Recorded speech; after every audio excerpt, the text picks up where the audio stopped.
వాళ్ళు సంచరిస్తున్నటువంటిది, వాళ్ళు వెతుకుతున్నటువంటిది ఎందులో జాగ్రత్తగా పరిశీలించాలి. ఎందులో వెతుకుతున్నారు వాళ్ళు? సృష్టిలో, జగత్తులో. ఏదైతే మొత్తం ఈ జగత్తంతా నిబిడీకృతమై వాళ్ళు చూడగలుగుతున్నటువంటి జగత్తంతా కూడా విస్తరించి ఉందో ఆ జ్వాలాస్తంభం కోసం ఇద్దరు వెతుకుతూ తలో వైపుకు వెళ్ళారు. అది ఎంతలో వెతుకుతున్నారు?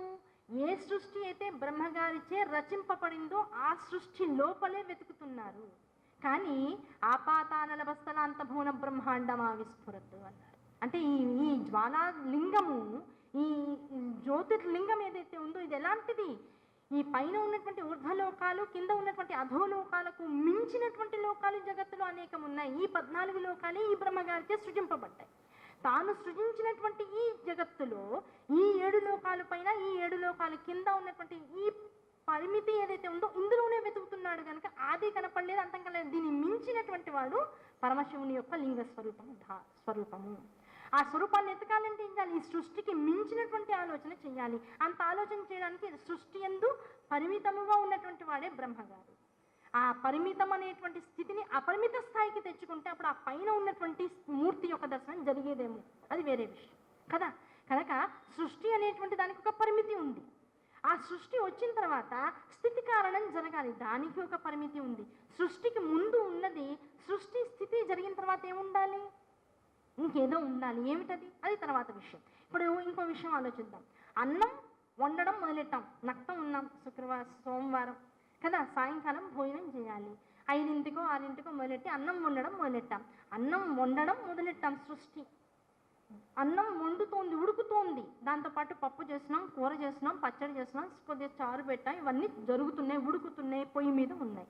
పొయ్యి మీద ఉన్నాయి అంటే అది ఎప్పటికప్పుడు అయిపోవాలిగా, ఇంకా సాగుతూనే ఉన్నాయి. ఎప్పటికీ వంట జరుగుతూనే ఉంది అంటే అది ఎంత కష్టమైన విషయం. అది ముద్ద లోపలికి వచ్చేది ఎప్పుడు? అవకాశం లేదు రావడానికి. జరుగుతూనే ఉన్నాయి. కాదు, ఈ వంట మొదలవడానికి, వంట జరుగుతున్నటువంటి సందర్భానికి వంట పూర్తయింది అనేటువంటి విధానం ఒకటి ఉంటుంది. ఆ పూర్తయింది అంటే అర్థం ఏమిటి? వంట పూర్ణమైంది అంటే ఉన్నదంతా కూడా ఏ పనైతే సంకల్పించి చేయబడుతుందో ఆ చేయబడుతున్నటువంటి విధానము ఒక సమాప్తి అనేటువంటి అవస్థని చేరింది. ఆ చేరింది అంటే అర్థం ఏమిటి? దేనికోసం మొదలెట్టావో అదంతా కూడా పరిపూర్ణంగా సిద్ధించింది అని అర్థం కదా. అలాగే ఈ సృష్టి మొదలైంది. మొదలైన సృష్టి స్థితి కారణంగా నడుస్తుంది. ఈ నడవబడుతున్నటువంటి స్థితి ఏదైతే ఉందో, కారణం ఏదైతే ఉందో, ఈ జగత్ ఏదైతే ఉందో ఇదంతా ఏమవ్వాలి? చివరికి లయింపబడాలి, సంపూర్ణ స్థితికి చేరాలి. ఆ సంపూర్ణ స్థితికి తెచ్చేదెవరు? పరమశివుడే. కనుక ఈ పరమశివుడిలో ఎప్పుడైతే ఈ స్థితి దాంతోపాటు సృష్టి ఈ రెండు లయించిపోయినాయో ఉన్నదంతా ఏమిటి? ఇప్పుడు పరమశివతత్వమే. ఆ పరమశివతత్వం ఎప్పుడుంది? సృష్టికి పూర్వము ఉంది, సృష్టి స్థితి అయిన తర్వాత లయించిన తర్వాత ఉంది. కనుక ఈ సృష్టి స్థితి అనేటువంటి 2 విధానాలకి పూర్వము పరమేశ్వరుడు ఉన్నాడు. సృష్టి స్థితి అనేటువంటి విధానాలు 2 జరిగిన తర్వాత లయింపబడేటువంటి స్థితిలోనూ, తర్వాత సృష్టి తర్వాత అంతంలోనూ శివుడు ఉన్నాడు. ఈ లాజిక్ అందరికీ ఓకే కదా. కనుక ఈ రెండింటి యందు సంపూర్ణ స్వరూపంగా ఉన్నటువంటి శివతత్వం ఏదైతే ఉందో ఆ శివతత్వాన్ని ఆశ్రయించాలి అంటే ఈ సృష్టి స్థితి అనేటువంటి 2 స్థానాలు కూడా పరిమిత స్థాయిలోనే ఉంటున్నాయి. ఆ పరిమితంలోంచి అపరిమితం వైపుకు వెళ్ళాలి. ఈ సృష్టి స్థితి అనేటువంటి 2 స్థాయిలు కూడా లయింపబడుతున్నటువంటి విధానంలోకి వెళ్ళి అవి కూడా లయింపబడాలి. ఆ లయింపబడి ఏ స్థితి అయితే పరమేశ్వరులో లయించిపోతుందో ఆ లయించిపోయినటువంటి సృష్టి అంతటి తనలో లీనము చేసుకుంటున్నాడో ఆ లీనము చేసుకునేటువంటి సృష్టికర్త ఎవరైతే ఉన్నాడో ఆయనే లీనం చేసుకునేటువంటి వాడు, లయింప చేసుకునేటువంటి వాడు తానే లింగ స్వరూపముగా జగత్తు యందు ఆవిష్కృతమైనాడు. కనుక ఈ జగత్తునందు ఆవిష్కృతమైనటువంటి శివలింగ స్వరూపం ఏదైతే ఉందో దాని ఆది ఏమిటి, దాని అంతము ఏమిటి?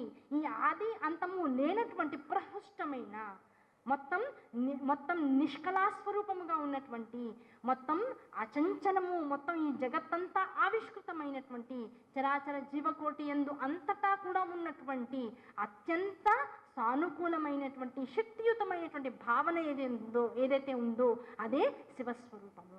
ఆ శివస్వరూపము మొత్తమంతా ఉంది. ఆ ఉన్నటువంటి దాన్ని గ్రహించడం, ఇది ఫలానా అని తెలుసుకోవడం, ఆ తెలుసుకున్న దాన్ని సభక్తిపూర్వకంగా, సవినయపూర్వకంగా, ఆమోదయోగ్యంగా ఈ జీవుడు అనేటువంటి వాడు స్వీకరించి భగవంతునిలోకి లయమైపోవడం అనేటువంటి విభాగమే సృష్టి స్థితి లయ తిరోధాన అనుగ్రహాలు అనేటువంటి పంచకృత్యాలు. ఈ పంచకృత్యాలు చేస్తున్నప్పుడు అంతా కూడా ఇదంతా ఎవరు చేస్తున్నారు? పరమేశ్వరుడు అనేటువంటి వాడు, మహేశ్వరుడు అనేటువంటి వాడు పంచకృత్యాలు అనేటువంటి విధానం జగత్తులోకి వచ్చిన తర్వాత అక్కడ అధిపతిగా వస్తాడు. ఈ పంచకృత్యాలు ఆయనకే ఉన్నాయా, జగత్తుకు పూర్వం కూడా ఉన్నాయా అంటే ఈ జగత్తుకు పూర్వం ఈ 5 లక్షణాలు కూడా ఆయనలో లీనమైపోయి ఉన్నాయి. ఆ లీనమైపోయినటువంటి జగత్తు యొక్క పరమేశ్వర స్వరూపం అప్పుడు ఎలా పిలువబడుతుంది? జగత్తుకన్నిటికీ పూర్వమే పరబ్రహ్మము అని పిలువబడుతుంది. దానికి నామరూప గుణములు లేవు, తనలో తాను రమించిపోతూ ఉంటుంది. తనలో తాను రమించిపోతూ ఉన్నటువంటి ఆ పరమ బ్రహ్మం ఏదైతే ఉందో, పరబ్రహ్మ స్వరూపం ఏదైతే ఉందో అదేం చేస్తుంది?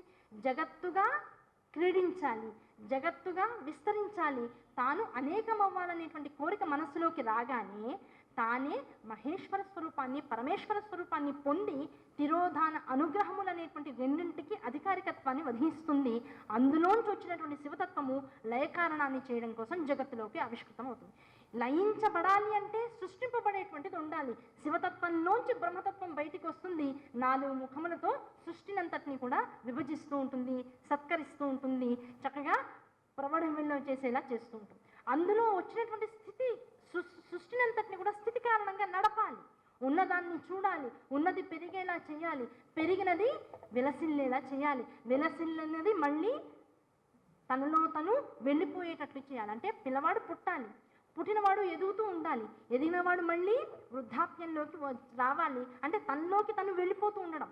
అప్పటిదాకా 6 అడుగులు ఉన్నవాడు వృద్ధాప్యం 80 ఏళ్ళు 90 ఏళ్ళు వచ్చాయి, ఏమవుతాడు? ఓ చిన్న మూటలాగా ఓ మూల కూర్చుని ఉంటాడు. తనలో తను వెళ్ళిపోతున్నాడు. ఆ వెళ్ళిపోయిన చివరికి ఎందులోకి లీనమవ్వాలి? మృత్యు అనేటువంటిది మనుషులము కనుక, మర్చులము కనుక, జనన మరణాల ఎందుకు కొట్టుమిట్టాడేటువంటి వాళ్ళం కనుక ఈ జీవులందరూ మరణం అనేటువంటి స్థాయిలో భగవంతుని ఎందు లయమైపోతూ ఉండాలి. ఆ లయించుకునేటువంటి శక్తి ఎవరిలో ఉందో, ఆ లయించుకునేటువంటి వాడి యొక్క విభూతియే, శక్తియే బ్రహ్మగా, విష్ణువుగా ఆవిష్కృతమైంది శివపురాణంలో. అదే విష్ణు పురాణంలోకి వెళ్ళామనుకోండి, అక్కడ ఏమవుతుంది? సేమ్ భాగవతంలో కథ ఉంటుంది. ఏంటా కథ? భస్మాసురుడి కథ. ఆ భస్మాసురుడి కథలోకి వెళ్తే శివుడు రకరకాల వాగ్దానాలు చేసేసాడు. తథాస్తు తథాస్తు తథాస్తు అన్నాడు. చివరికి ఆ భస్మాసురుడు ఏం చేశాడు? శివుడిని మీద నెత్తిమి చేయబెట్టడానికి పరిగెత్తాడు. ఆయన వెంట పడుతున్నాడు, నేనేం చేశాడు? ఇంకా పరిగెత్తాడు. వీళ్ళిద్దరూ పరిగెత్తి ఒకళ్ళ వెనకాల ఒకళ్ళు పడుతూ మొత్తం జగత్తంతా 3 ప్రదక్షిణలు చేశారట. ఆ ప్రదక్షిణలు చేసే సమయాన్ని ఇప్పుడు ఎవరు వచ్చి రక్షించారు?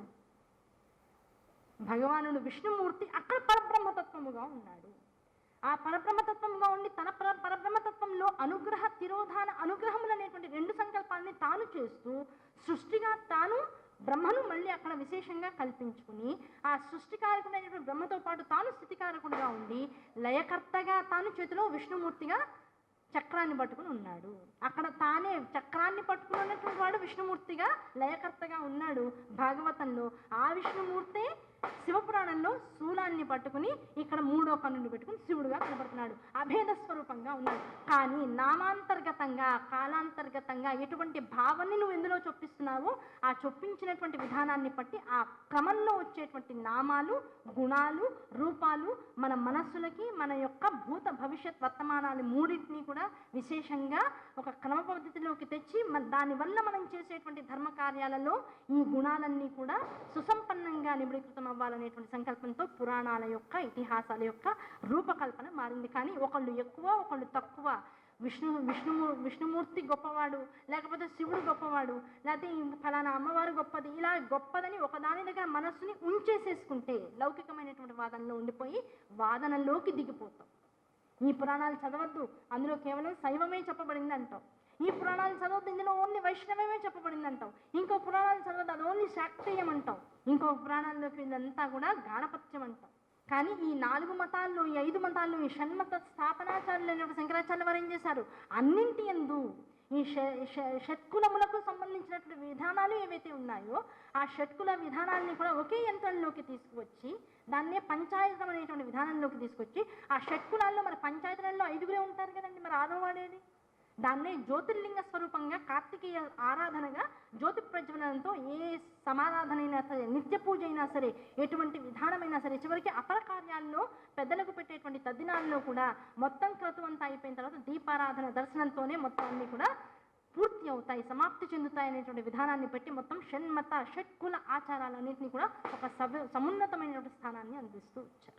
ఇట్లా ఒకళ్ళు ఎక్కువ కాదు, భగవత్ స్వరూపాన్ని తలుచుకోవాలి అంటే ఒకళ్ళు ఎక్కువ ఒకళ్ళు తక్కువ, వీళ్ళు గబగబా అనుగ్రహిస్తారు, వాళ్ళు లేటుగా అనుగ్రహిస్తారు, ఈ భావాన్ని ఉంచుకోవడానికి అవకాశం లేదు. పరబ్రహ్మము ఎప్పుడు ఒకటే రకంగా మనల్ని అనుగ్రహిస్తూ ఉంటుంది.